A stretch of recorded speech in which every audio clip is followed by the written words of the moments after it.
Hi students, welcome back.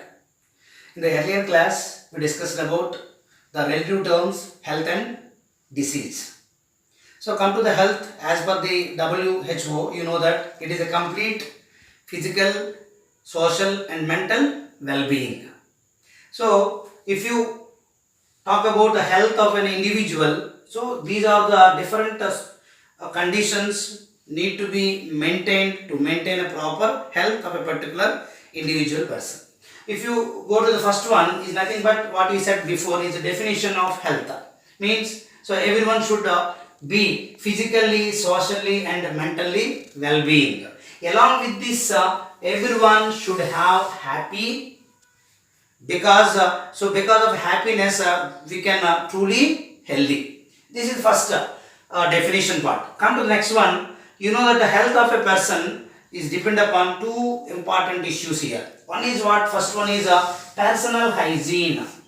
So if you talk about the health of a person, so everyone should maintain personal hygiene. Hygiene means a good high order conditions in our body activities. So come to the personal hygiene. How to maintain personal hygiene? The first one is see. If you observe clearly, everyone should have good food habits. That means everyone should take proper diet, a balanced diet in a proper time interval. We should take the food, and even we should have some good food habits like before and after eating food or before making food.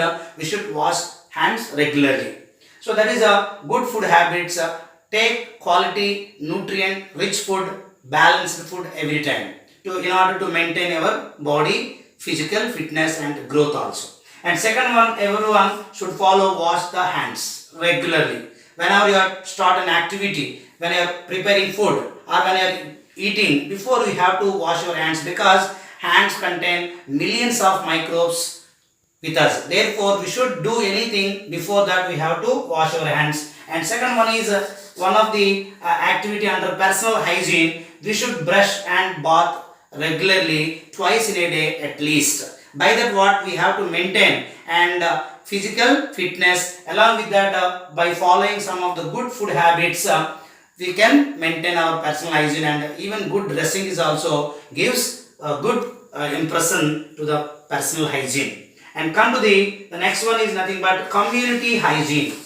So you know that so an individual person's health is not at all depend upon only the personal hygiene, because we are all social beings. We are living in the societies. That means we live with others and neighbors. That is nothing but, and therefore community hygiene is also very important. Community hygiene is important for individual health.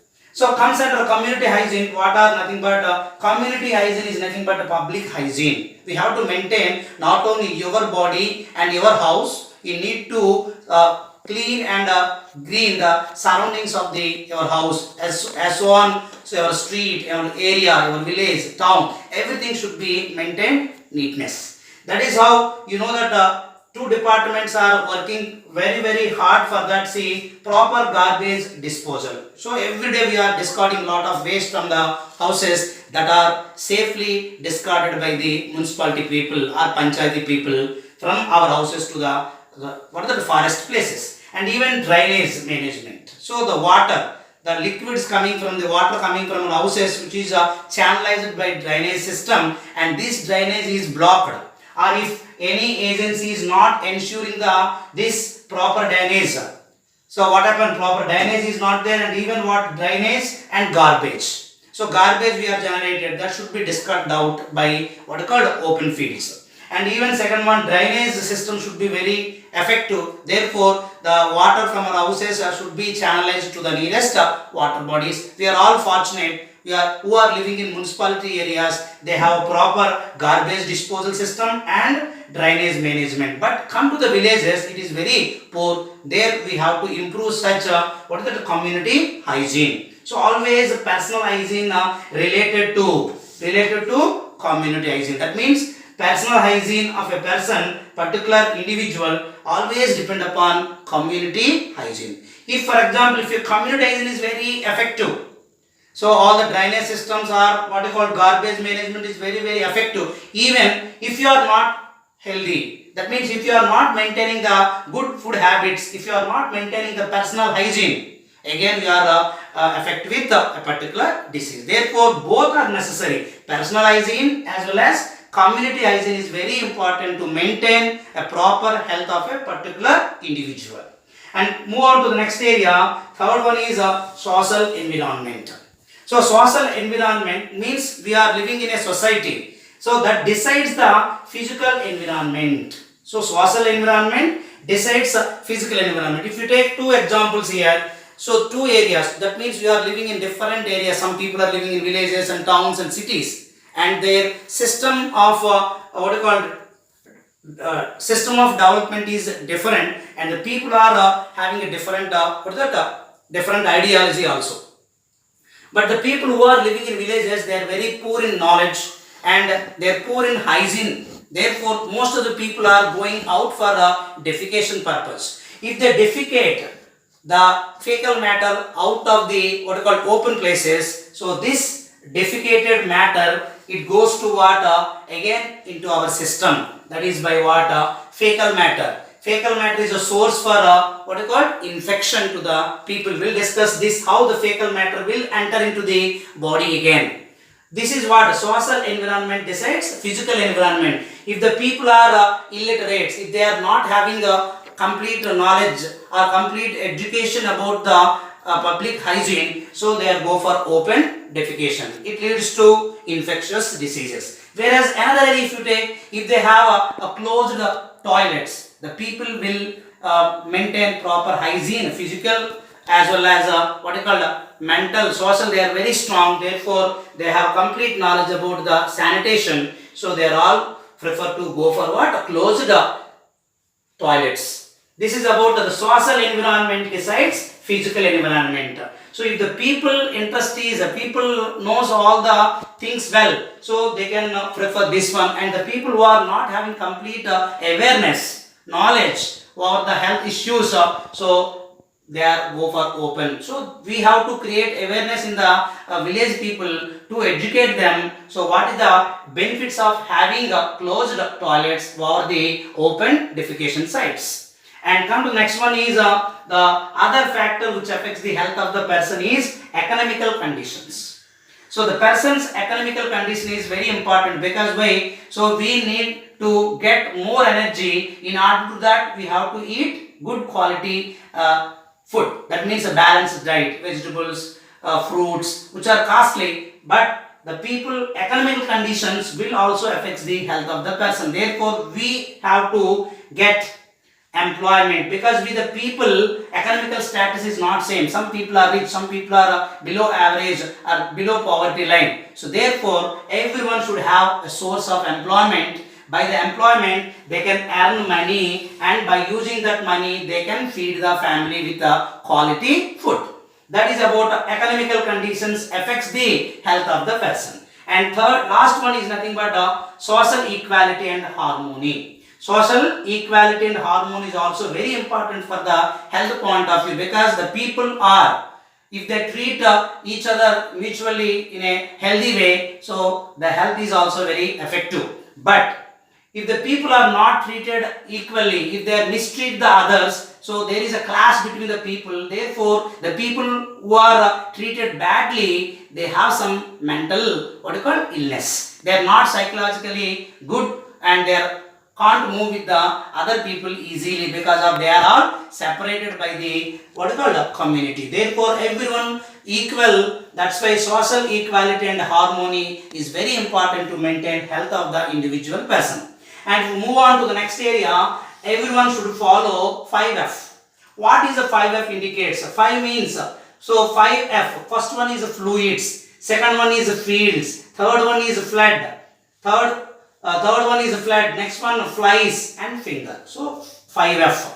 Yeah, I said before, when the people prefer to go to open defecation, so that the fecal matter contain number of germs. What do they contain? Number of germs which are pathogenic in nature. They are responsible for what? Causing diseases to the healthy person also. If the people prefer to go open defecation. If that open defecation goes, the fecal matter is a source for infection. So then we have to maintain what a proper sanitation and hygiene in the 5 fields. If you take first one, fluids. Fluids means liquid, water. So therefore, come to the under fluids, we have to talk about what is hygiene we have to maintain. The hygiene is nothing but what? Protect water sources from the defecated what is the fecal matter. That is the first one is called hygiene. Come to the next one is sanitation. What is the sanitation under fluids area? Treat and store the water safely. That is about fluids, because if that water is not treated and protected safely and it reaches to a healthy person, so healthy person get infected from the fecal matter of the infected person. From the fecal matter of infected person, a healthy person will affect if we are not following the first F, nothing but protect the water sources and treat them and store them safely. Now come to the fields. Agricultural fields. Second one is what? Agricultural fields. You know that so when you are getting vegetables and fruits from the fields, we have to clean the vegetables there in itself, and even we have to avoid the open defecation in the agricultural fields, because if you have open defecation, so that fecal matter will mix with the soil. From there we are working with that hands, and maybe it reaches to your fingers also. And next one is a floods. You know that floods means a massive water flow to a particular area leads to the flooding the entire agricultural farms and even houses also. Therefore, under such conditions, so that particular area should have a proper drainage system to drain the excess water into the nearest water body, and even immediately that government agency ensure the treatment of the water and provide quality proper drinking water to the people in that area. Otherwise, the people who are living in the flooded area will use the water for different activities. Therefore, the flooded water contain the fecal matter. The fecal matter contain germs. The germs will enter into the peoples who are living in the flooded area. That is third F. And come to the flies. You know that house flies are natural enemies, and therefore we have to protect the food items or the water, whatever the kitchenwares, all should be closed properly. Cover the food items and water, whatever is that, and control the flies. So you have to use some of the mosquito nets or flies should not enter into the houses. Therefore, we can avoid the entry of the house flies or direct contact of the flies onto the food. They carry the germs from the fecal matter to the food or water which is uncovered. Therefore, we should cover the food items also. And finally, the fingers. And everyone use the hand to do different activities, and therefore, so the nails of the fingers and even on the palm of the hand, we can find millions of germs which may enter into the body when you touch that hand to your nose or to the mouth. So what happens? The germs will enter into the lungs or into the alimentary canal easily. Therefore, frequently we have to wash our hands. When you are preparing food, before preparing food, after preparing food, before eating and after eating, we should wash the hands by using sanitizers. And even wash your hands after defecation also. That is very important. So these 5 F should followed by everyone to avoid the contamination of the water and food by the fecal matter which is in the open places. Thank you.